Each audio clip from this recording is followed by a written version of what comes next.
اگر ماں اور بیوی میں اختلاف آ جائے نا تو ایک کام کیا کرو، سب میں ماں کو سچا کرو، اما تو سچی، آپ ٹھیک کہہ رہی ہو۔ کمرے میں جا کے نا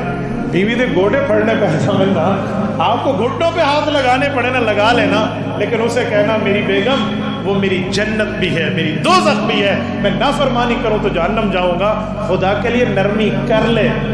اور آپ کو فوراً بیوی کہے حق کا فیصلہ کرو تو جواب سنو، اسے کہنا تو آج کی بہو ہے کل کی سانس ہے، آج مجھے میری ماں سے جدا کر رہی ہے، ہو سکتا ہے وَتِلْكَ الْأَيَّامُ نُدَاوِلُهَا بَيْنَ النَّاسِ، لوگوں میں دن بدلتے رہتے ہیں، کل تیرے بیٹے کو تیری بہو جب تم سے جدا کرے گی تو کیا حالت ہوگی تیری؟ مان جائے گی، کوئی نہیں مسئلہ، اس نے مان لینا، بڑے پیار سے، محبت سے، اخلاق سے، عقیدت سے، یگانگت سے، الفت سے آپ سمجھائیں گے تو مان جائے گی، کوئی پرابلم نہیں، تو ماں بھی راضی اور بیوی بھی راضی، تو ان حقوق کو بھی دے دیں۔